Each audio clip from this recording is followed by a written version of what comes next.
অস্ত্রগুলো mobile হুজুর হলে না গোমন অন্তর মোদের মুক্ত করব শুনে তার মুশ বয়ান। দেখতেছি আপনারা যারা এই কাজের সাথে জড়িত, আপনার নাম একটা মুসলমানের নাম, আপনার মাথায় টুপি, আপনার তোতায় দাড়ি, আপনার গায়ে পাঞ্জাবি, আপনার বাবা মুসলমান, আপনার মা মুসলমান, আপনি সুদের কারবারের সঙ্গে জড়িত হয়ে গেছেন। হয় সুদে টাকা আনছেন, না হয় সুদে টাকা লাগাচ্ছেন। ব্যাপারটা মামুলি নয়, ব্যাপারটা সাধারণ নয়, এটা এত মারাত্মক, এত মারাত্মক।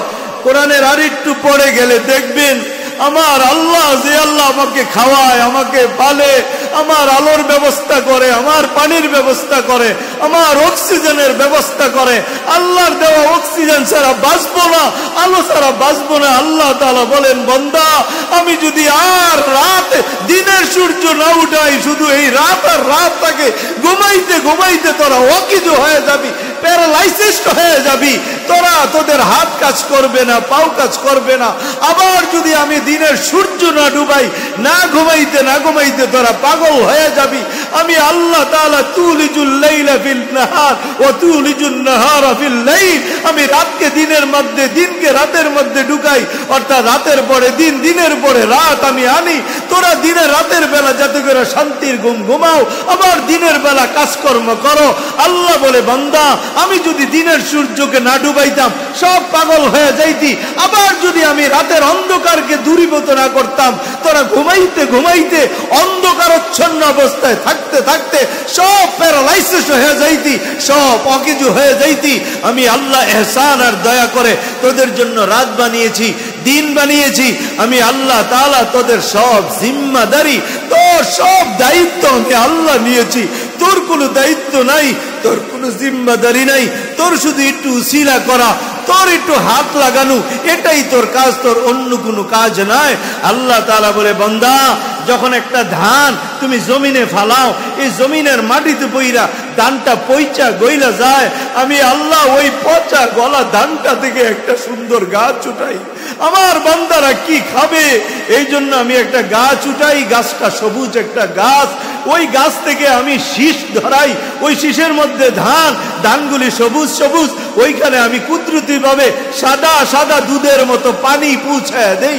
এক একটা ধানের মধ্যে, এক একটা ধানে পানি পৌঁছাইতে আমি আল্লাহর কুদরত, সেখানে আমার কুদরতি হাত কাজ করে, আমি সেখানে পৌঁছাই। এগুলিকে আবার লালন পালন করে আস্তে আস্তে আস্তে করে আমি চাউলে রূপান্তরিত করি। তখন তোমরা কিভাবে বুঝবা, বোঝার জন্য আমি চাউলের উপরের সিলকাটা হলুদ কালারের বর্ণ করে দেই, তোমরা বুঝে যাও ধানটা পেকে গেছে। তখন তোমরা কাইটা নিয়ে আসো, ওই ধান থেকে চাল বের করো, ওই চাল খাও। ওই চাউলের দিকে চাইয়েও কি আমি আল্লাহকে চিনলি না? আমি কে? আমি তোরে পালতে পারবো কি পারবো না? এ বান্দা দুনিয়াতে তাকায় দেখ, কত সাপ, কত বিচ্ছু, কত ভাল্লুক, কত কত কত বাঘ, কত সিংহ, কত হিংস্র প্রাণী। এদের কোনো স্কুল নাই, এদের কোনো কলেজ নাই, এদের কোনো ভার্সিটি নাই, এদের কোনো মেল কারখানা নাই, এদের কোনো বাবা দোকান নাই, এদের ব্যবসা প্রতিষ্ঠান নাই, এদের জায়গা জমি নাই। আল্লাহ বলে, বান্দা এরা কেউ না খায় মরে না। আমি আল্লাহ এদেরকে দৈনিক যতবার খানার প্রয়োজন অতবার রিজিক পৌঁছাই, অতবার খানা পৌঁছাই। وطبيب قلوبنا وأرواحنا ومولانا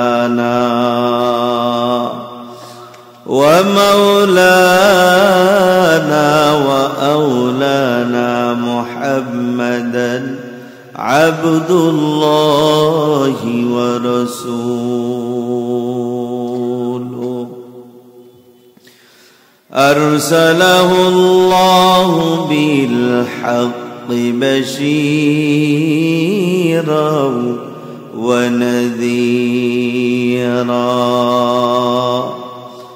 وداعيا إلى الله بإذنه وسراجا منيرا. أما أما بعد فقد قال الله تعالى في كلامه المجيد: بسم الله الرحمن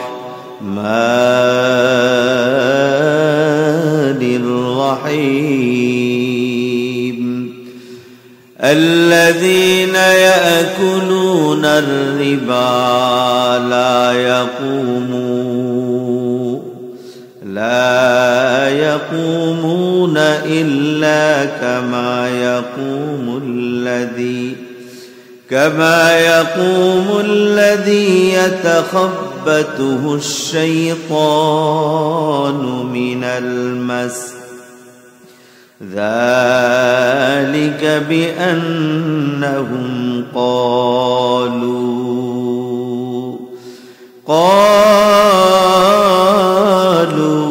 إنما البيع مثل الربا وأحل الله البيع وحرم الربا، فمن جاءه موعظة من ربه فانتهى فله ما سلف وأمره إلى الله، ومن عاد فأولئك أصحاب النار هم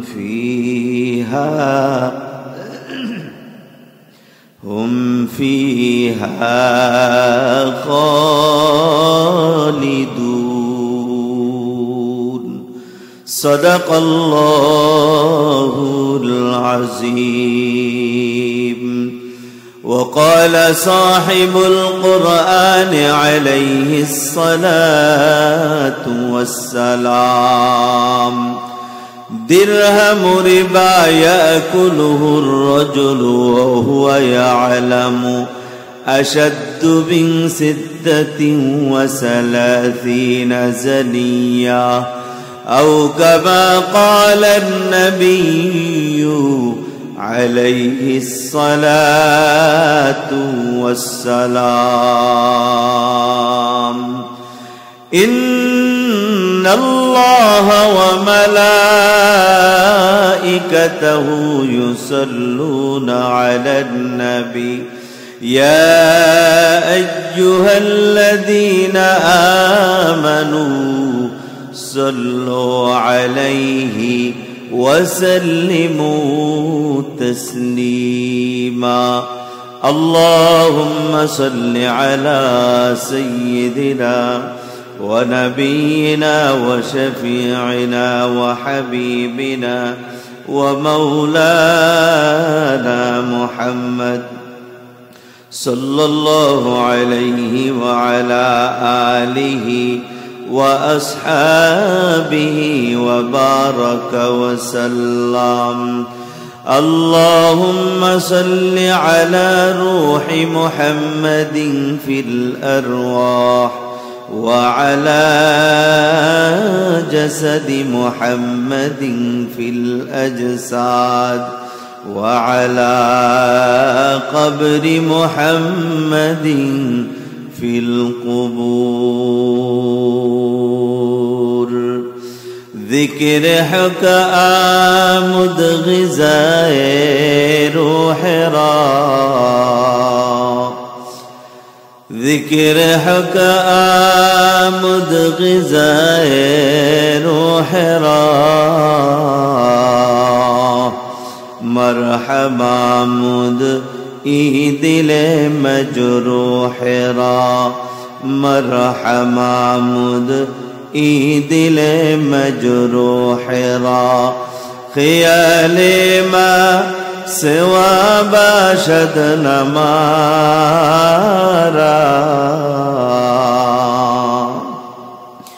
خیال ما सिवा बाशद नमारा जहर माकुन तजल्ली आशिकारा जहर माकुन तजल्ली आशिकारा फिक्र बातिल को हटा दे दिल से रब फिक्र बातिल को हटा दे दिल से रब जिक्र में तेरे लगा दे रोज शाब जिक्र में तेरे लगा दे रोज शाब ला इलाहा इल्लल्लाह ला इलाहा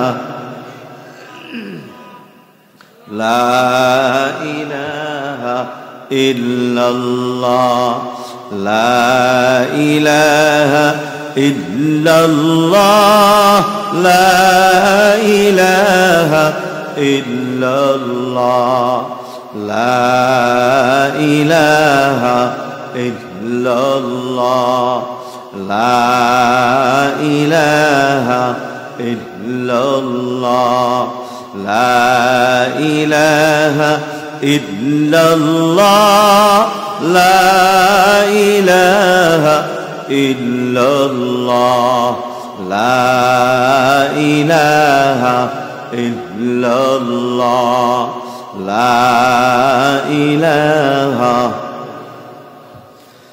ला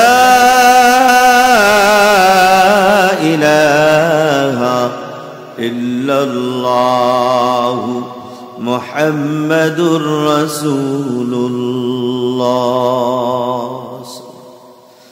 रब्बि इश्रह ली सदरी व यस्सिर ली अमरी वहलुल उक़दतम मिन लिसानी यफ़क़हू क़ौली सुब्हानक ला इल्म लना इल्ला मा अल्लमतना इन्नक अंतल अलीमुल हकीम देखा दे इलाही मदीना कैसे बसती है देखा दे इलाही मदीना कैसे बसती है जहाँ रात दिन रहमते मौला बरसती है जहाँ रात दिन रहमते मौला बरसती है इलाही बुला ले हमको ओ दियारे मदीना इलाही बुला ले हमको ओ दियारे मदीना इलाही मिला ले हमको ओ गुबारे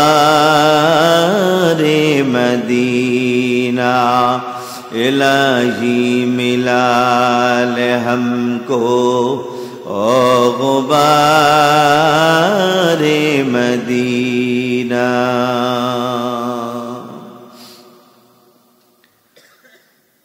आज 25 ফেব্রুয়ারি 2025 ইংরেজি রোজ মঙ্গলবার 70 নম্বর আয়াত তেলাওয়াত করেছি। আর রসুল পাক সাল্লাল্লাহু আলাইহি ওয়াসাল্লামের অসংখ্য হাদিস থেকে একখানা হাদিস তেলাওয়াত করেছি। আল্লাহ পাক যদি তৌফিক দান করেন তেলাওয়াতকৃত আয়াত ও হাদিসের উপরে কিছু কথা বলার চেষ্টা করব, যে কথাগুলো আল্লাহ তাআলা আমার জবান দিয়ে বের করে দিবেন।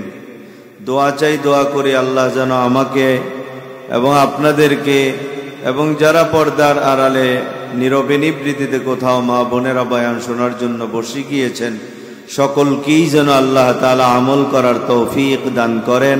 একটু আওয়াজ করে বলা যাবেনি আমিন। আল্লাহ তাআলা বলেন, আল্লাযীনা ইয়াকুলুনার রিবা লা ইয়াকুমুনা ইল্লা কামা ইয়াকুমুল্লাযী ইয়াতাখাব্বাতুহুশ শাইতানু মিনাল মাস যালিকা বিআন্নাহুম ক্বালু ইন্নামাল বাই'উ মিসলুর রিবা ওয়া আহাল্লাল্লাহুল বাই'a ওয়া হাররামার রিবা। আল্লাহ তাআলা বলেন, আল্লাযীনা ইয়াকুলুনার রিবা, আল্লাযীনা ইয়াকুলুনার রিবা, যারা সুদ খায়, যারা সুদ খাবে, লা ইয়াকুমুন, এই সুদখোরের দলেরা হাসরের ময়দানে উঠে দাঁড়াইতে পারবে না, ইল্লা কামা ইয়াকুমুল্লাযী ইয়াতাখাব্বাতুহুশ শাইতানু মিনাল মাস। এই দুনিয়াতে জিন মানুষকে আসর করলে, স্পর্শ করলে মানুষ যেমন মাতালের মতো কতক্ষণ পড়ে যায় আবার দাঁড়ায়, ওই জিনে স্পর্শ করা, জিনে আসর করা ব্যক্তির মতো আসরের ময়দানে সুদখোররা এইভাবে হেলবে দুলবে, দাঁড়াইতে পারবে না। জোরে বলা যাবেনি নাউযুবিল্লাহ। তাফসীরের কিতাবে লেখেন, আল্লাহ তাআলা এদের অবস্থাটা এমন কেন করে দিবেন? এদের দিকে বাবা যখন এরা দাঁড়াইতে পারবে না, জিনের স্পর্শ করা, জিনে আসর করা ব্যক্তির মতো হেলবে দুলবে, আর এই জবান দিয়া যা আসবে উল্টা পাল্টা বকতে থাকবে আর বলতে থাকবে। গোটা হাসরের ময়দানের মানুষগুলো এদের দিকে তাকাইয়া থাকবে আর জিজ্ঞেস করবে একজন আরেকজনকে, এই লোকগুলো কারা রে? এদের কি দেখতে মনে হয় চিনি? আরেকজন বলবে, হা হা, এলাকার গণ্যমান্য ব্যক্তি, যাদেরকে আমরা বড় সম্মান করতাম, যাদেরকে দেখতে আমরা সালাম দিতাম, যাদেরকে আমরা মেলের মধ্যে বিচারক বানাইতাম, এরাই তো আজকে এমন অবস্থা। কেন রে, কেন রে?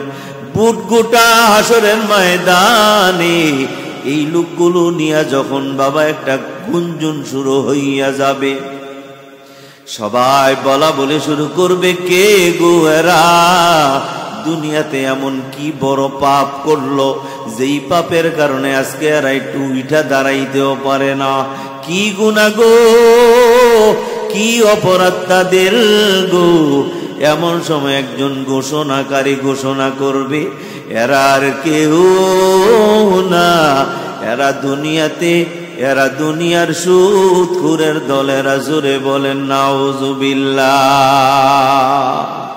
যারা দুনিয়াতে সুদ খাইতো, সুদের ব্যবসা করত, সুদে টাকা লাগাইতো, সুদে টাকা আনতো, ছেলেরে বিদেশ পাঠাবে, সুদে টাকা আইনা ছেলেরে বিদেশ পাঠাইলো, মেয়ে বিবাহ দিবে, সুদে টাকা আইনা মেয়েরে বিবাহ দিল, ব্যবসা বাড়াবে, সুদে টাকা আইনা, লোনে টাকা আইনা, এরে বাবা ব্যবসা বাড়াইলো, ওই ব্যবসার টাকা দিয়ে আজকে বাড়ির মালিক, ওই ব্যবসার টাকা দিয়ে এখন জাগার মালিক। খোদার কসম করে বলে যায়, এই বাড়ি আর জমি, এই টাকার সামান দুনিয়ার জমিনে যতদিন থাকবে রে, তুমি কবরে শুয়ে থাকবা রে, অতদিন তোমার কবরে জাহান্নামের আগুন ধাউ ধাউ করে জ্বলতে থাকবে। আওয়াজ করে বলা যাবেনি নাউযুবিল্লাহ। আমার যুবক ভাই, বৃদ্ধ বাবারা, এই দুনিয়াটা কিছুই না, কিছুই না, অল্প কয়েকদিনের দুনিয়া রে বাবা, আসছো চলে যাবা। সুলতান আহমদ নানুপুরি রহমতুল্লাহ আলাই প্রায় সময় বলতেন, এই দুনিয়াটা একটা খেলার জায়গা, এই দুনিয়াটা একটা স্বপ্নের জায়গা। ঘুমাইলে স্বপ্নে যেমন আমরা অনেক কিছু দেখি, ঘুমটা ভেঙ্গে গেলে আর এগুলো বাস্তবে কিচ্ছুই থাকে না। আর দুনিয়াটাও এমন স্বপ্নের মতোই রে। এই দুনিয়াতে যতদিন চোখগুলো খোলা আছি, জাগার মালিক, জমির মালিক, যেই দিন তোমার আমার দুইটা চক্ষু বন্ধ হয়ে যাবে, জাগাও নাই, এই জমিও নাই, কিছুই থাকবে না। দুনিয়াটা হলো স্বপ্নের মতো, কথা ঠিক কিনা বলেন? এই স্বপ্নের দুনিয়ায় বাবা কয়দিন থাকবার? এই কয়েকদিনের দুনিয়ায় আইসা তুমি কেন আল্লাহ তাআলার নিষিদ্ধ করা কাজ, সুদের মতো ব্যবসা শুরু করলা? এ বাবা, এরা দাঁড়াইতে পারবে না। কারণটাকে জানোনি? এক নাম্বার কারণ হইল এরা সুদ খাইতো, এটা তাদের একটা অপরাধ। দুই নাম্বার অপরাধ, যালিকা বিআন্নাহুম ক্বালু, এই শাস্তিটা এই জন্য দেওয়া হবে যে এরা বলতো ইন্নামাল বাইউ মিসলুর রিবা, আল্লাহ যে ব্যবসা আমাদের জন্য হালাল করেছে, ব্যবসার মতোই তো সুদ, এই সুদ তো এটা ব্যবসার মতোই। জোরে বলা যাবে নাউযুবিল্লাহ। অথচ আল্লাহ তাআলা বলেন ওয়া আহাল্লাল্লাহুল বাইআ ওয়া হারামার রিবা, ওয়াটা ওয়া হালিয়া। অথচ আল্লাহ তাআলা ব্যবসাকে হালাল করেছেন আর সুদকে করেছেন হারাম। ব্যবসা হলো হালাল, সুদ হইল বাবা হারাম। ব্যবসা হলো হালাল, সুদ হইল বাবা হারাম। হারামটাকে হালালের সঙ্গে তুলনা করলা, এই জন্য বড় মহাপাপ করেছ। এই কারণে হাসরের ময়দানে আল্লাহ তাআলা গোটা হাসর ময়দানবাসীর কাছে তুমি যে একজন সুদখোর, তুমি একজন বড় অপরাধ, তুমি যে জাহান্নামের কীট, তুমি যে জাহান্নামের বাসিন্দা, এই কথাটা জানাইয়া দেওয়ার জন্য আল্লাহ তাআলা তোমার অবস্থাটা এমন করে দিবে। জিনে আসর করলে মানুষ যেমন আবল তাবল উল্টা পাল্টা বলে, হাঁটার সময় কতক্ষণ হাঁটে আবার পড়িয়া যায়, এইভাবে তোমার অবস্থাটাও হবে। আসরের ময়দানে দাঁড়াইতে পারবা না, উঠতে পারবা না, উল্টা পাল্টা বকবার বলবা। হাসরের মানুষগুলো জানতে যাবে কে গো? আল্লাহ তাআলা জানিয়ে দিবে এরা হইল সুদখোর। এই জন্য অনুরোধ করে বলে যাই, এ বাবা, যদি সুদের কারবারের সঙ্গে কেউ জড়িত হইয়া থাকে, না না, এ আর সামনে বাড়িও না বাবা, সুদের কারবার বন্ধ করিয়া দাও, সুদখানা তুমি ছেড়ে দাও।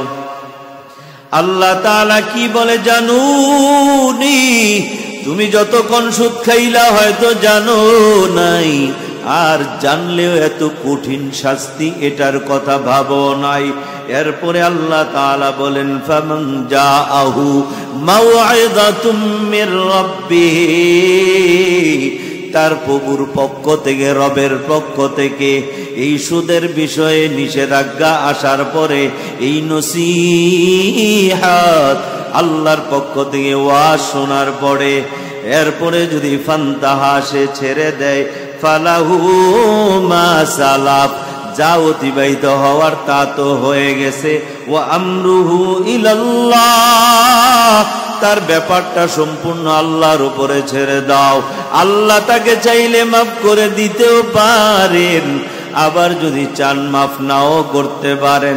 তবে আশা করা যায় সুদখোর যদি সুদের ব্যবসা বন্ধ করে আর বলে মালিক আর সুদে টাকা আনবো না, আর সুদে টাকা লাগাবো না, আল্লাহ তাআলা তাকে মাফ করে দিবেন। এটা দিলে আশা রাখবেন ইয়াকিনের সাথে অবশ্যই আল্লাহ তাআলা মাফ করে দিবেন। মদিনার নবী তোমার আমার জন্য কত বড় সুসংবাদ শোনায়। ও পর্দার আড়ালের আম্মা জানেরা, তোমাদেরকে অনুরোধ করে বলে যাই মা, স্বামীটা এত বড় বড় খরচ করে ঘরে আনে, জিগাও না কেন ও স্বামী আমার কয় টাকা ব্যবসা করে কামাই করু, এত বড় বড় মাছ, এত বড় বড় সদাই খরচ কেমনে করো? সুদে টাকা লাগাও না সুদে টাকা আনলা? ও স্বামী আমার, না খেয়ে পেটে পাথর বেঁধে থাকবো স্বামী, এরপরে হারাম খাওয়াইও না, হারাম টাকা দিয়া ঘর বানাইও না, আমাদের ভিতরে হারাম ঢুকাইও না। কারণ তুমি আর আমি যদি হারাম কামাই করি, হারাম খাই, আমাদের সন্তানগুলির উপরেও হারামের আসর পড়বে। এরা একটা হবে চোর, আর একটা ডাকাত, আর একটা জালেম, আর একটা হবে বাবা বেনামাজি, আর একটা হবে সুৎকুর। কথা ঠিক কিনা এই কথা ঠিক কিনা? আজ যে দেশে প্রায় 90 থেকে 92% মুসলমান, এদেশে ফজরের আজান শুনলে মানুষ ঘুম থেকে ওঠে, আবার এশারের আজান শুনে নামাজ পড়া ঘুমায়। এদেশের মুসলমানের সংখ্যা এত বেশি হওয়ার পরেও এই মুসলমানের দেশে মুসলমানের চোখের সামনে চোখের নাকের ডগায় আঙ্গুল রেখে একদল মুসলমানের সন্তান দাবি করে আল্লাহর নবীর বিরুদ্ধে, আল্লাহর বিরুদ্ধে, কোরআনের বিরুদ্ধে, আজানের বিরুদ্ধে, ইসলামের বিরুদ্ধে কথা বলতে সাহস পায়। আমি তো বলি আল্লাহর কসম, এরা যদিও মুসলমানের সন্তান, হয় কোনো সুৎখোরের সন্তান, না হয় ঘুষখোরের সন্তান। কথা ঠিক কিনা বলে? কোনদিন হালাল কুরের সন্তান কোনদিন বেনামাজি হতে পারে না, জালেম হতে পারে না, মানুষ হত্যা করতে পারে না। কথা ঠিক কিনা কর? ওমাই ইয়াকতুল মুমিনা মুতাআম্মিদান ফাজাযাউহু জাহান্নাম। আল্লাহর কালামের ঘোষণা, কেউ যদি ইচ্ছা করে কোনো মুমিনকে হত্যা করে, তার ঠিকানা জাহান্নাম। নাউজুবিল্লাহ কি এখন কইবেন না ঘরে গিয়া কইবেন? হ্যাঁ, কেউ যদি কোনো মুমিনকে হত্যা করে, তার ঠিকানা কোথায়? জাহান্নাম। আমরা অনেকেই কিন্তু এই কাজের মধ্যে লিপ্ত আছি। মাশাআল্লাহ, খাওয়া মুকুর থেকে যদি এত বাচ্চা হয়, জন্ম নিয়ন্ত্রণ শুরু করছে। ভাত খাওয়া মুকুর থেকে, এই বেটা চাউল তুমি বানাও? চাউল তুমি আর আমি বানাই না আল্লাহ বানায়? বলেন কে বানায়? গাছের ছিম, গাছের কদু, মালটা গাছের মালটা, আপেল গাছের আলটা, কলা মালটা, আপেল গাছের আপেল, কলা গাছের কলা, এগুলি বানায় কে? জোরে বলেন কে? আমার আর আপনার রিজিকের মালিক কে? তাহলে আমি আর আপনি কেন চিন্তা করি আমার সন্তান খাবে কই, আমার সন্তান চলবে কিভাবে?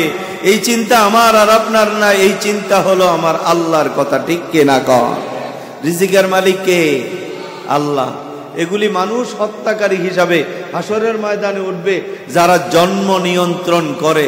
অথচ নবী বলেন তানাকাহু তাওয়ালাদু তাকাসসারু ফাইন্নি আবাইবিকুম ইয়াউমাল কিয়ামাহ।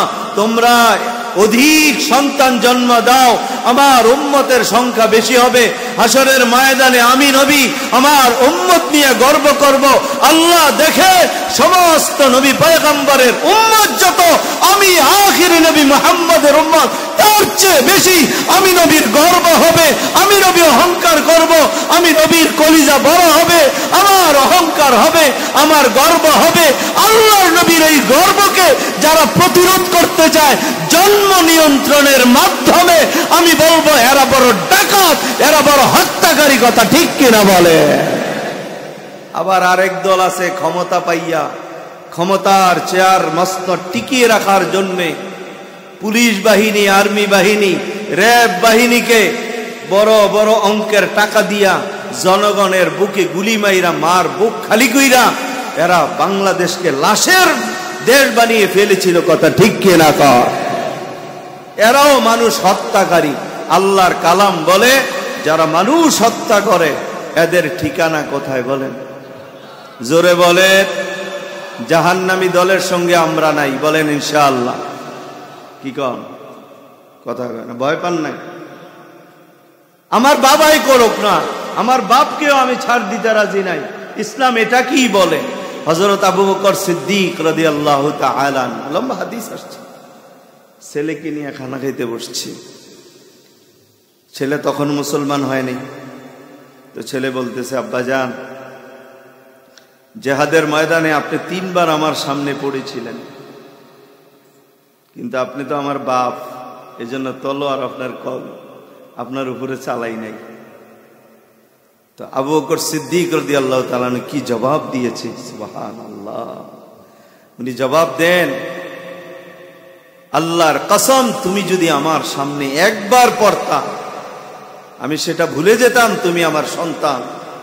কারণ ইসলামের সঙ্গে তোমার দূরত্ব, তুমি ইসলামের বিরুদ্ধে, তাই তুমি যদি একবার আমার সামনে পড়তা তোমার কল্লায় আমার তলোয়ার চালাইতে একটু আমি কুণ্ঠাবোধ করতাম না, দ্বিধা করতাম না, সঙ্গে সঙ্গে তোমার দেহ থেকে কল্লা আলাদা করে দিতাম। ইসকা নাম হয় ইসলাম, কথা ঠিক কিনা কম? যে অন্যায় করবে আমরা তার সাথে নাই, গুন্ডা বাহিনী এই খুনিদের সঙ্গে আমরা নাই, কথা ঠিক কিনা বলেন? কে কে নাই? 2টা হাত উঠে আল্লাহকে দেখায়, 2 হাত উঠান, বলেন নারে তাকবীর। এ আল্লাহ, তোমার বান্দারা 2টা হাত উঠাইছে, আমিও কোরআন হাতে নিয়ে হাত উঠাইছি।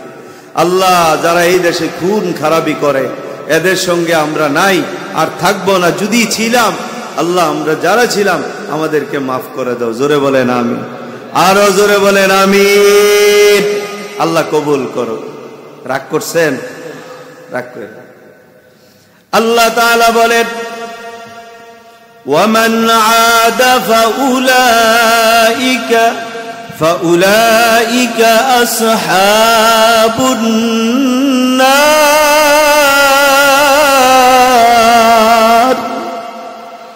هُمْ فِيهَا خَالِدُونَ।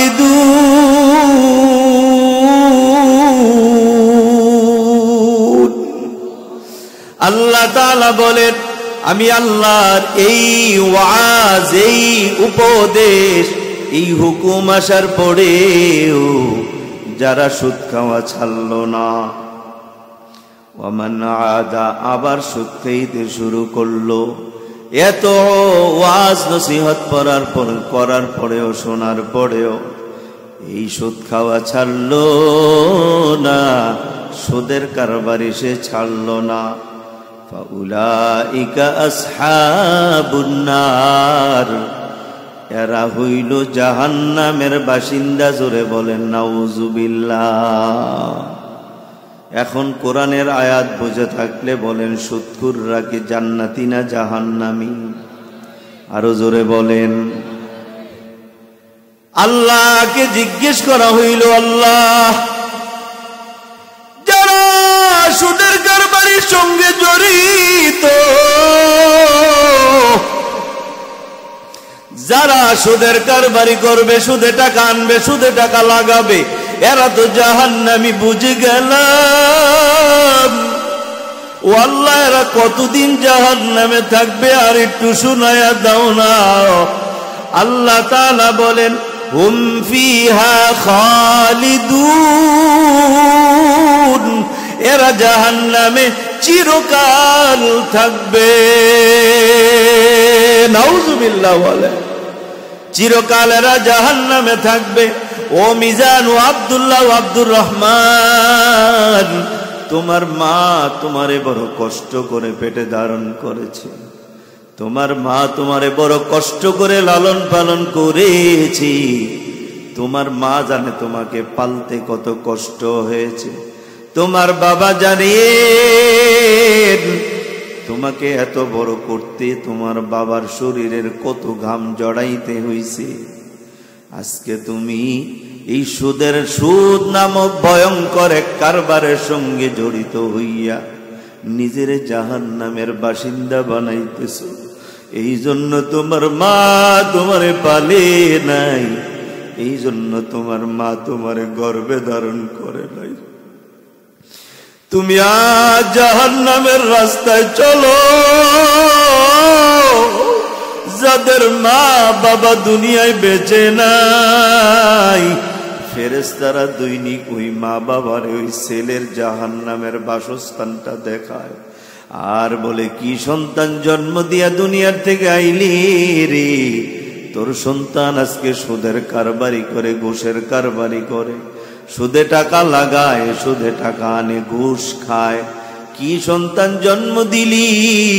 দেখ তোর সন্তানের জায়গা কোন জায়গায়। জাহান্নামটা যখন দেখায় মা আর বাবা, কবরে শুয়ে শুয়ে কান্দে। আর সন্তান যখন কখনো কবরের পাড় দিয়া হেঁটে যেতে নেয়, মা আর বাবা কবর থেকে ডাকে আর বলে, ওরে সন্তান,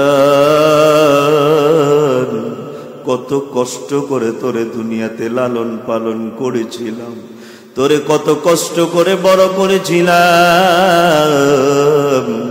আজকে তুই যে সুদের কারবারের সঙ্গে জড়িত হইছ, তুমি তো দেখো না তোমার জায়গা কোথায় হবে।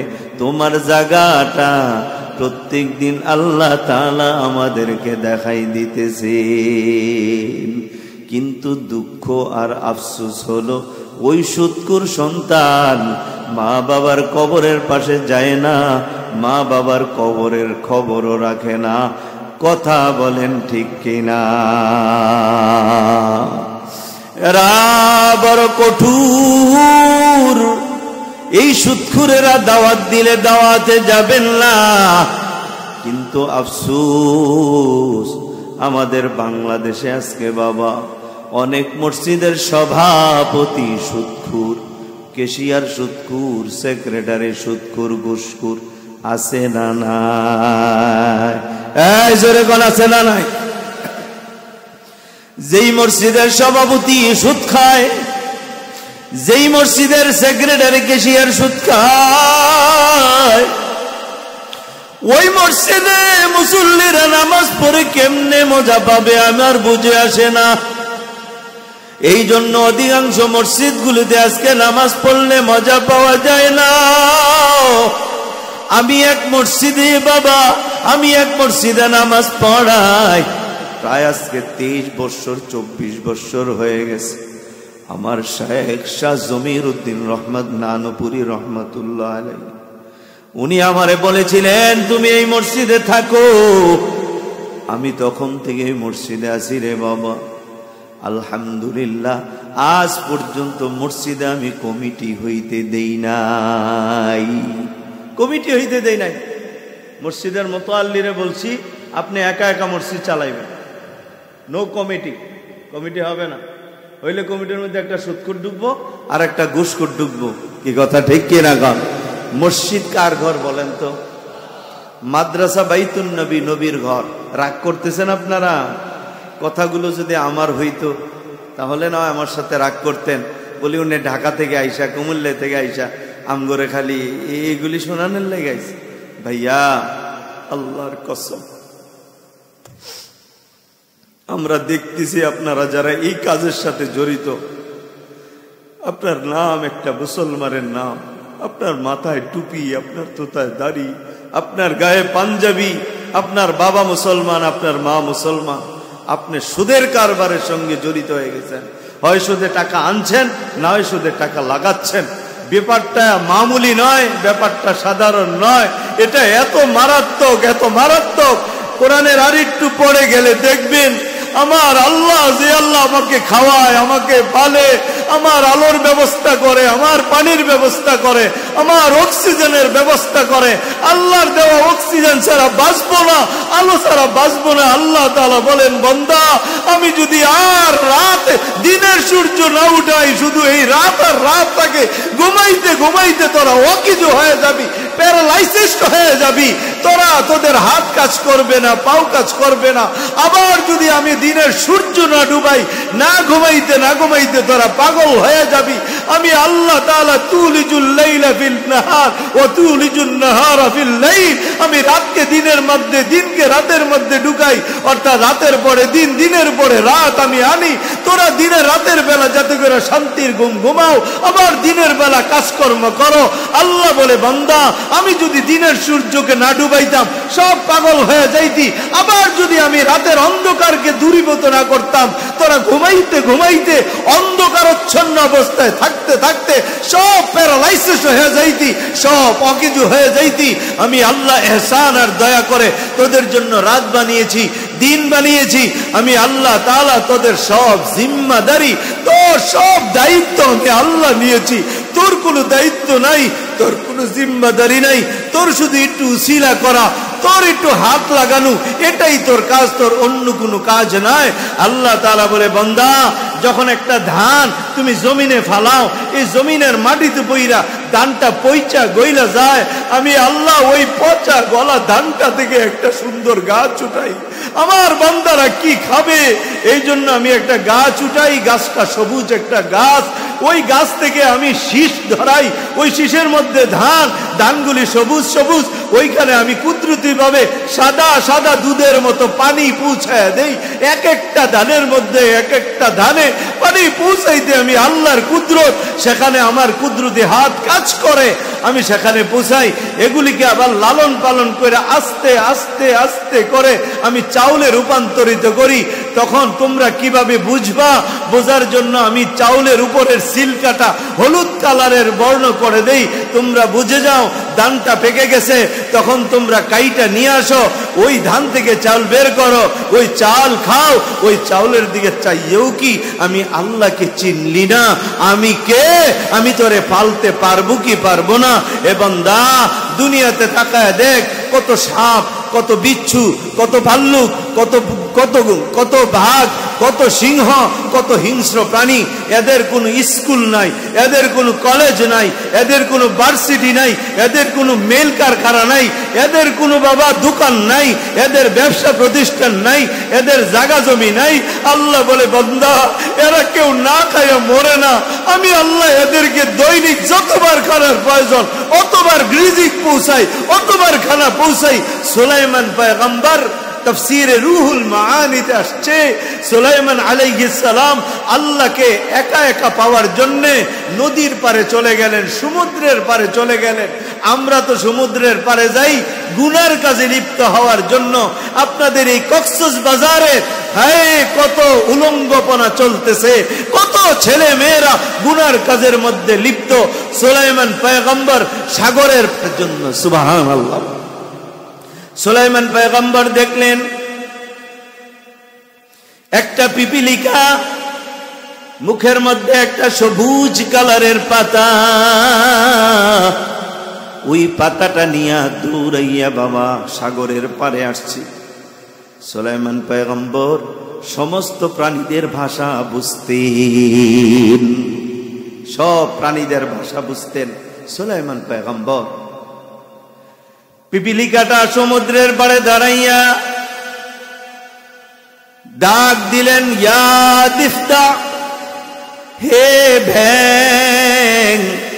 এই ডাক দেওয়ার সঙ্গে সঙ্গে বাবা একটা ব্যাং সমুদ্রের পানি থেকে উঠে গেল আর দৌড়াইয়া আবার সমুদ্রের পাড়ে আসলো।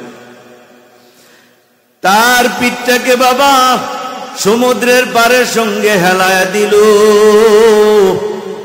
আর ওই পিপিলিকাটা ব্যাঙের পিঠে উঠল। ব্যাঙের পিঠে উঠার পর, ব্যাঙ বুঝেননি আপনারা? কিতা করবা ব্যাঙের? ব্যাঙ কর না, ব্যাঙ। ব্যাঙের পিঠে উঠল, আর অমনি ব্যাঙটা দৌড়ায় সমুদ্রের মাঝে যাইয়া ব্যাঙটা বাবা ডুব দিয়ে দিল। সুলাইমান পয়গম্বর আশ্চর্য হয়ে তাকায় রইলেন। ছোট্ট একটা পিপিলিকা, কি তার পাওয়ার! ডাক দেওয়া মাত্র বিশাল একটা ব্যাঙ চলে আইল, ওই ব্যাঙের পেটে উঠল। আবার ব্যাঙটাকে হুকুম দিল, ব্যাঙটাও দৌড়াইতে শুরু করলো। এত কি পাওয়ার! আমি সুলাইমান পয়গম্বরের দেশে পিঁপড়ার এত পাওয়ার দেখতে হবে। এই পাওয়ার, এই সুপার পাওয়ার পিঁপড়া কোত্থেকে পাইল? পিঁপড়ার হুকুমে একটা এত বড় বিশাল একটা ব্যাঙ চলে। সুলাইমান পয়গম্বর জিকির বন্ধ করে তাকায় রইলেন, দেখি আবার পিপিলিকাটা ওঠে কিনা। কিছুক্ষণ পরে দেখলেন সমুদ্রের তলদেশ থেকে ওই ব্যাঙটা পিপিলিকা নিয়ে বাবা পানির উপরে উঠলো। আবার চলতে চলতে সমুদ্রের পারে আইসা পিঠটা হেলায় দিল, পিপিলিকাটা নেমে গেল আর ব্যাঙটা চলে গেল। এমন সময় সুলাইমান পয়গম্বর ডাক দিলেন, ইয়া নামলা, হে পিপিলিকা এদিকে আসো। পিপিলিকা ঈশা বলে, ও সুলাইমান পয়গম্বর, সময় নষ্ট করার মতো সময় নাই, কি বলবেন তাড়াতাড়ি বলেন। সুলাইমান পয়গম্বর কই, দেখ শুনি বাবা, একটা ছোট্ট পিঁপড়া আমার লোকে পাট লয়, আমি হুকুম করলে বাতাস থেমে যায়, বাতাসের উপর দিয়ে আমার তখ্ত চলে, সমস্ত জিন আমার কথা শোনে। বিরক্ত হইতেছেন আপনারা? হ্যাঁ, বিরক্ত হইলে কইেন বয়ান বন্ধ করে দেন, তাও উঠাউঠি করতে পারবেন না। উঠবেন আপনার লোকে আমি ছুটনি। আমাদের উজানির পিসা হুজুর আছিল মোবারক করিম সাহেব, শুনছেন কিনা জানি না, উজানির নাম শুনছেন? উজানির কারি মোবারক করিম সাহেব রহমতুল্লাহ আলাইহি মারা গেছে। হুজুর এক জায়গায় বয়ানে গেছে, হুজুরের মেজাজ ছিল কেউ বয়ান করার সময় উঠলে হুজুর বয়ান বন্ধ করে দিত। এটা কিন্তু ঠিক না, এটা কোরআনের বয়ান, ঠিক না? তো পরে এক লোক উঠছে, উঠটা যাইতেছে, হুজুর মাইক বলতে গেলে হ্যার পিছনে পিছনে যাই, সব মানুষ তাকায় রয়েছে, এই সবাই যায় ধরছে, এই বুড়া তুমি যাও, কয় জায়গা বাড়ি, কয় তোমার পিছনে কে দাও, দেখেছি উজানির পিসা হুজুর। তো হুজুর আপনি যখন বাড়ির যাইতেছেন তো আমিও বাড়ির যাবো গা, আপনার বয়ান ভালো লাগে না দেখে তো উঠছেন, তার আমি বয়ান করে লাভ কি? তো এই জন্য উঠবেন না ইনশাল্লাহ, বেশিক্ষণ বয়ান হবে না, হ্যাঁ, অল্প সময় পরে ছেড়ে দেন, খারাপ লাগলে বই। সুলাইমান পয়গম্বর মনে মনে ভাবে, ছোট্ট একটা পিপিলিকা কত বড় পাট লইল আমার সঙ্গে। সুলাইমান পয়গম্বর জিজ্ঞেস করে, ও পিপিলিকা, তোমার মুখে দেখলাম সবুজ একটা পাতা, এই পাতা নিয়ে তুমি ব্যাঙের ডাক দিলা, ব্যাঙটা চলে আসলো, গেল কোথায়? পিপিলিকা বলে, ও সুলাইমান পয়গম্বর, এই সমুদ্রের তলদেশে কালো কালো এক ধরনের পোকা আছে, এই পোকাগুলো সমুদ্রের তলদেশে একটি পাথর আছে, পাথরের মধ্যে থাকে। সমুদ্রের তলদেশে এদের কোনো খাবার নাই, এদের খাবার আছে দুনিয়ায় সবুজ রঙের একটা পাতা।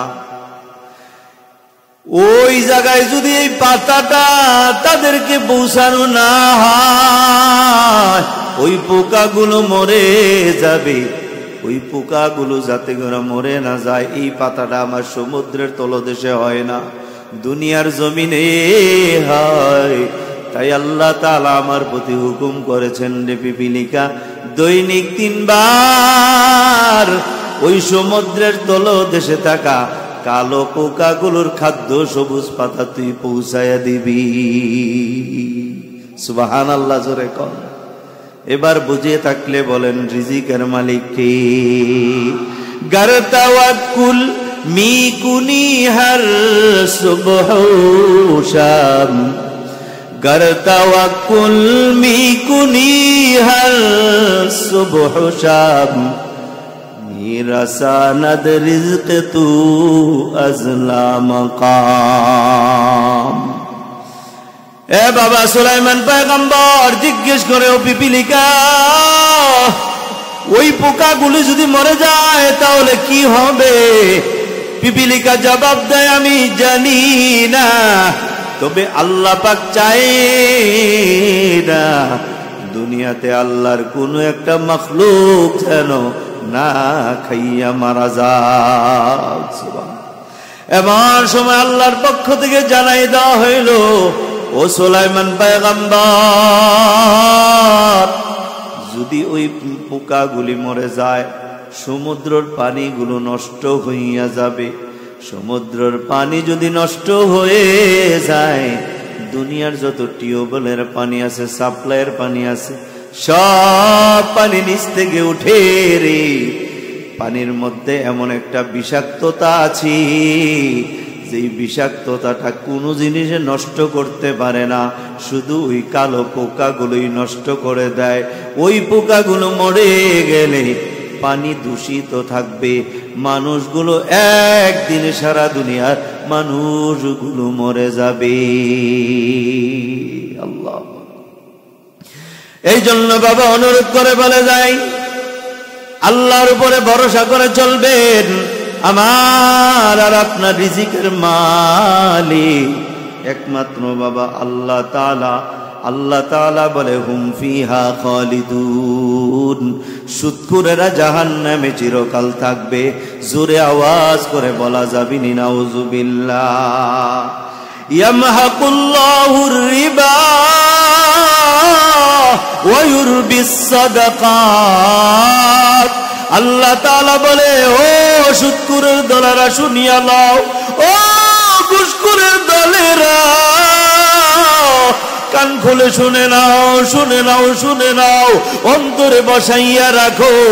সুদকে আল্লাহ ধ্বংস করে দিবেন, আর দানকে আল্লাহ বাড়াইয়া দিবেন। এই জন্য বেশি বেশি যাকাত আদায় করবা, মালের যাকাত দিবা, মাল থেকে দান করবা, সুদের কারবারি করবা না। সুদ আল্লাহ তাআলা ধ্বংস করে দেন। কত সুদখোর এ বাবা ধ্বংস হয়ে গেছে, নিঃস্ব হয়ে গেছে, পথের ফকির হয়ে গেছে। তোমার আমার বালায়ারের ব্যতিক্রম হবে না। এ বাবা নবী আমার বলেন, قال رسول الله صلى الله عليه وسلم درهم ربا يأكله الرجل وهو يعلم أشد من 36 زانيا। নবী আমার বলেন, যেই ব্যক্তি যাই না শুই না সুদের একটা টাকা খাবে রে, 36 বার জিনা করার চেয়েও মারাত্মক গুনাহ তার আমল নামায় জমা হবে। জোরে জোরে বলা যাবে না নাউযুবিল্লাহ।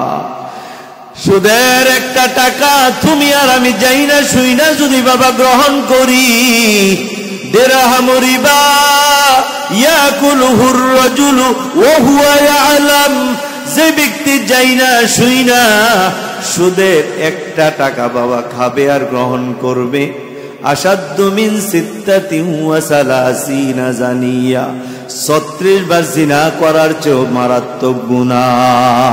জোরে আবার বলেন নাউযুবিল্লাহ।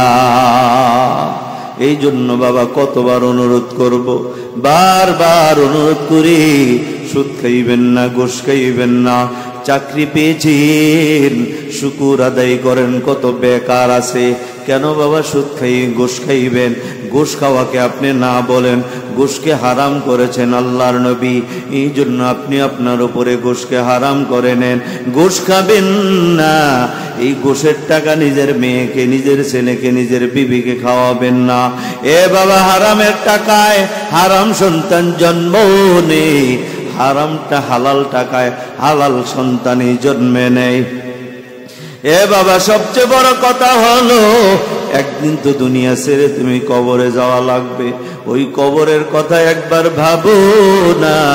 হারাম খাইয়া যদি আমার মাওলার কবরে যাও, ওই কবরে বন্ধু নাই, বান্ধব নাই, বাতি নাই, সাথী নাই, কেউ নাই, একা একা ওই কবরে থাকবা। সুদখোরদের কবরের অবস্থা বড় ভয়ঙ্কর হবে।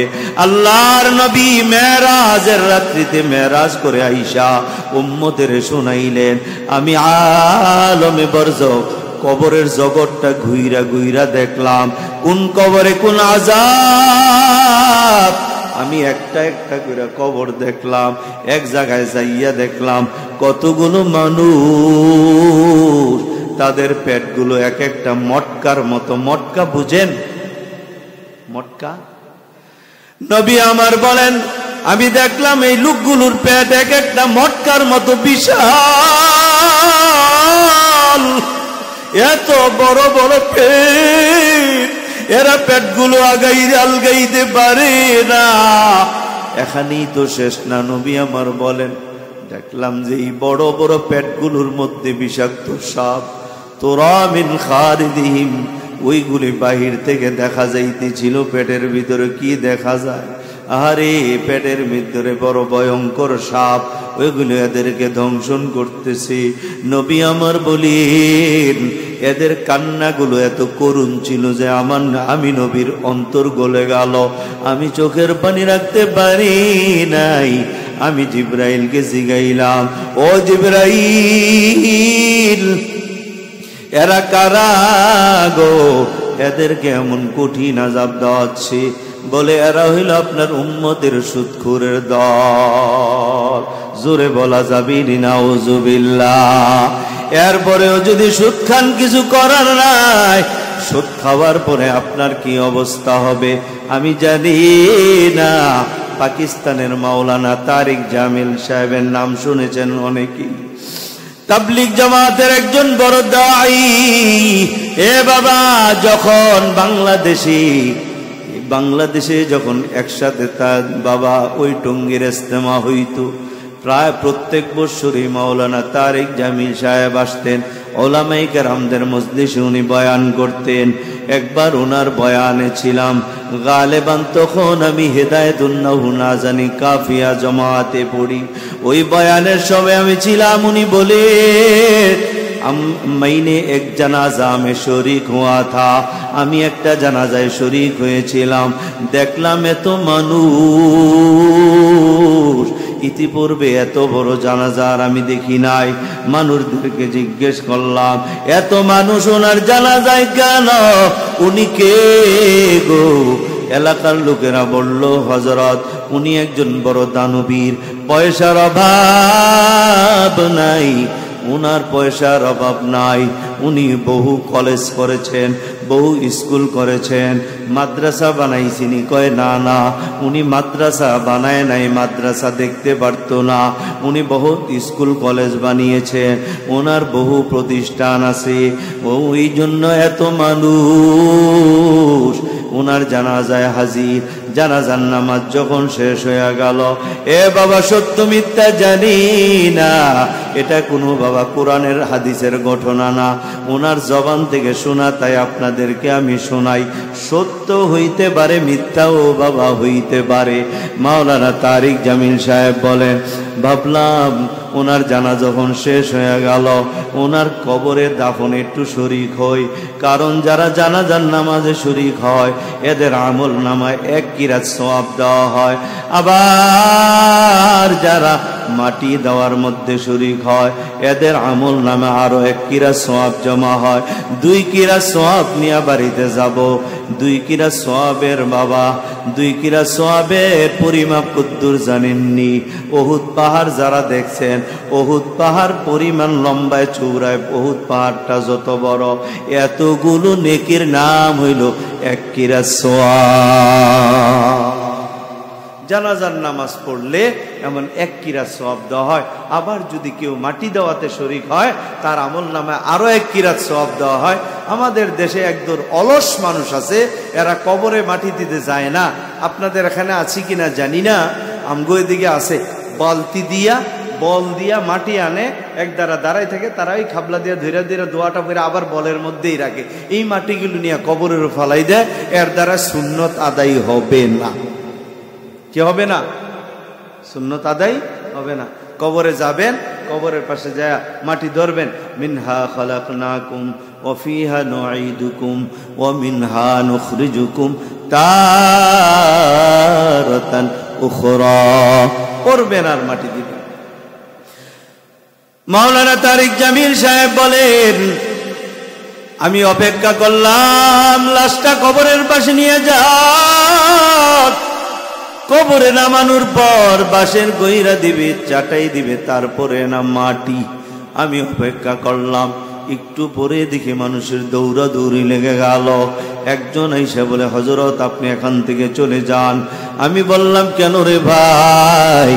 লোকগুলি বলল, হযরত ওনার লাশটা যখন কবরের পারে রাখা হইল, কবরের ভিতর থেকে একটা শব্দ, কর কর কর কর শব্দ। এরপরে কবরের মাটিগুলি দুই দিক থেকে আইসা কবরটা সংকীর্ণ হয়ে গেল। হুজুর, এটা বড় ভয়ঙ্কর ব্যাপার। এমন ঘটনা কোনোদিন শুনিও নাই, দেখিও নাই। এই জন্য ভয়ে মানুষগুলো পালায়। মসজিদের ইমাম সাহেব ডাক দিয়া বলে, ও ভাই, তোমরা কেন পালাও? হইতে পারে এখানে মাটির মধ্যে কোনো সমস্যা আছে, দূরে আর একটা কবর খুঁদো। পয়সাওয়ালা মানুষ, লোকের অভাব নাই। এ বাবা, 25 হাত দূরে আর একটা কবর খোদা হইল। ওইখানেও যখন লাশটা কবরের পাশে রাখা হইল, কর কর শব্দ কইরা কবরের মাটিগুলো বাবা কবরটা সংকীর্ণ হয়ে গেল। মানুষগুলো ভয় পাইয়া গেল, কি করা যায়? আবার পরামর্শ করলো, আর একটা কবর খুঁদো। আবার যখন কবর খোদা হইল, এ বাবা, এবার লাশটা নেওয়ার আগে ইমাম সাহেব পরামর্শ দিল, পাশে একটা মাদ্রাসা আছে, হেজ্জখানা আছে, ওইখান থেকে 40 জন ছাত্র নিয়ে আসেন। 40 জন হাফেজে কোরআন, এরা কবরের চতুর্পাশে দাঁড়াইয়া সূরা ইয়াসিন পড়বে। এরপরে মাইয়তের লাশ আমরা কবরে আনব। বাবা, কথা অনুযায়ী পাশের হেফজখানা থেকে 40 জন কোরআনে হাফেজাইনা কবরের চতুর্পাশে দাঁড় করায় দিলেন। ওই কোরআনে হাফেজেরা সূরা ইয়াসিন পড়া শুরু করলো। যখন বাবা 40 বার পড়া হয়ে গেল রে, ওই মাইয়তের লাশটা আনলো। এখন আর কবরের মধ্যে করকর শব্দ হয় না, তবে দেখে অটোমেটিক কবরের মুখটা সংকীর্ণ হয়ে গেছে। 2 জন কবরে নামিয়া লাশটা রাখবে এমন জায়গাও নাই। বাধ্য হইয়া কোটি টাকার মালিক, যার পাকিস্তানি ইসলাম আমাদের প্রায় 10টা বাড়ি, এত টাকার মালিক আজকে বাবা দরাদরি কইরা লাশটা নামানোর সুযোগ নাই। তোমার আমার বেলায় যে এমনটা হবে না, সেটা তো বাবা বলা যায় না। এই জন্য তওবা করো, আর ফিরো, আর সুদ খাইও না। এ বাবা, বাধ্য হইয়া লাশটা উপর থেকে ধাক্কা মাইরা ফালাই দিল। উপস্থিত যারা ছিল রে, এরা বলে, আমরা দেখলাম কর কর শব্দ হইতেছে, লাশটার দেখা যায় না। নাউজুবিল্লাহ বলে। ওপর দিয়া বাঁশের গয়রা দিয়ে দিল, চাটাই মাটি দিয়া বাবা লোকগুলো তাড়াতাড়ি বিদায় হবে। 20 থেকে 25 হাত দূরে যাওয়ার পর হঠাৎ করে দেখলো একটা বিকট আওয়াজ। পিছনের দিকে ফিরে দেখে ওই কবরটা মাঝখান দিয়া ফাইটা, ওই ফাটা দিয়া ধোঁয়া বের হইতে শুরু করলো। নাউজুবিল্লাহ বলে না। সবাই আশ্চর্য হয়ে গেল।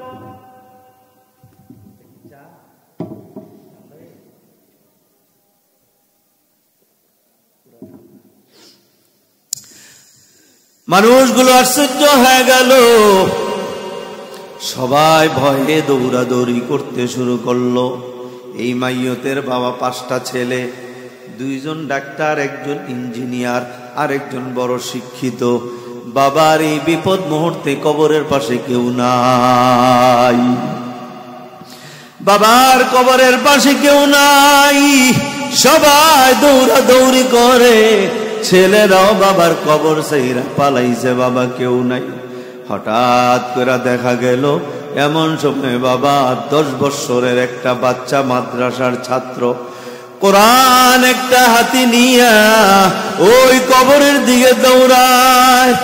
ওই বাচ্চাটা কবরের পাশে যাইয়া 2টা হাঁটু গাইরা কোরআনটা উপরের দিকে উঠায়া আল্লাহকে ডাকতেছে আর বলতেছে, আল্লাহ, এই কবরের ভিতরে লোকটা, ওনার কবরের আযাব তুমি বন্ধ করে দাও। এই বাচ্চাটা কে জানেন? মাঝখান দিয়ে একটু কই, বিরক্ত হইতেছেন নাকি আপনার? বাচ্চাটা হইল, উনি তো পয়সাওয়ালা, বড় শিক্ষিত, তো ওনার একমাত্র একটা মেয়ে, 5 ছেলে 1 মেয়ে। মেয়েটা প্রেম কইরা বিয়ে করছে এক ছেলেরে। ঘটনাক্রমে ওই ছেলেটা আবার তাবলীগ করে। তো তাবলীগ করার কারণে ওর দাড়ি আছে, পাঞ্জাবি আছে, যদিও সে গ্রাজুয়েট করা ভালো শিক্ষিত ছেলে, কিন্তু তাবলীগ জামাতে যাওয়ার কারণে ওর মাথায় টুপি, থোতায় দাড়ি, গায়ে পাঞ্জাবি, মাঝে মাঝে পাগড়িও পড়ে। তো বিয়ে লাইন করে বিয়ে করছে। বাবা কয় এটা আমার কোনো আপত্তি নাই, ওর পছন্দ হয়েছে, বিয়ে করছে, কিন্তু এই ছেলেকে নিয়ে আমার বাড়িতে আসতে পারবে না। যদি আসতে হয় এই ছেলে দাড়ি চাচতে হবে, টুপি ফালাইতে হবে, প্যান্ট শার্ট পরে আমার বাড়িতে আসতে হবে, না হইলে জায়গা নেই। তো ছেলে মেয়েরে নিয়ে আবার মাঝে দিয়া মস্তুরাতে 10 দিন সময় লাগাই গেছে। এতে করে মেয়েরও দিল তৈরি হয়ে গেছে। মেয়ে কয় বাবার বাড়ি যাওয়া লাগবে না, তোমার দাড়ি চাচা লাগবে না, এই বাপ ছাড়লাম, মাও ছাড়লাম, মা ছাড়তে পারি, বাবা ছাড়তে পারি, নবীর সুন্নত কুরবানি দিতে তোমাকে আমি দিব না। সুবহানাল্লাহ। এটা দাওয়াত ও তাবলীগের মেহান্নতের আলামত। ছেলে আর দাড়িও কামাইলো না, শ্বশুর বাড়িও আর গেল না। এতে কেটে গেল প্রায় 12 বছর। এর মধ্যে একটা ছেলে হইছে, এই ছেলেটারে মাদ্রাসায় পড়াইছে। ওই ছেলে মাঝে মাঝে জিগাইতো যে আমার কি নানা ভাই নাই? তো কইতো হ না, তো নানা ভাই মারা গেছে। তো নানা ভাই কি করছে? মারা গেছে। নানা মারা গেছে। তো মাদ্রাসায় গেলে মাদ্রাসার হুজুররা কইতে, আরে তোর নানা মারা যায় নাই, তোর নানা তো পাকিস্তানের ইসলামাবাদে সবচেয়ে বড় ধনী, তোর নানার চেয়ে ধনী আর কেউ নাই, কিন্তু তোরা দিনের উপরে চলস দিঘা, তোর নানা তোদেরকে মানে না। তো মাঝে মাঝে এই ছেলেটা মার কাছে খুব আবদার করতো, মা নানার একটু দেখাও না, নানা ভাইয়েরে দেখি, নানু তো মারা গেছে বলছো, নানা ভাই তো আছে, মিথ্যা কথা কেন বলো, নানা ভাইয়ের একটু দেখার সুযোগ করে দাও। তো কয় যে না, তোর নানা নাই, মারা গেছে, কবি না নানার কথা। এই যে আজকে বাবা মারা গেছে, হাজার হইলেও তো বাবা, বাবার মৃত্যুর খবর শুই না ছেলেটাকে মাদ্রাসা থেকে নিয়ে আসছে, বাড়িতে যায় নাই, গোরস্থানে চলে আসছে। যখন মেয়েটা দেখলো তার বাবার কবর ফেইটা ধোঁয়া বের হইতেছে, আর এই বিপদ মুহূর্তে বাবার কবরের পাশে কেউ নাই, ওই সময় মা এই মেয়েটা ছেলেটাকে বলে, বাবা এতদিন তোরে মিথ্যা কথা বলেছি, তোর নানা নাই, আজ যার কবরে জাহান্নামের আগুন জ্বলতেছে ওইটাই তোর নানা, ওইটাই তোর নানার কবর। আজকে দেখ তোর মামাদের কোটি কোটি টাকা দিয়ে গেছে তোর নানা, আজ তোর মামারা কেউ তার বাবার কবরের পাশে নাই।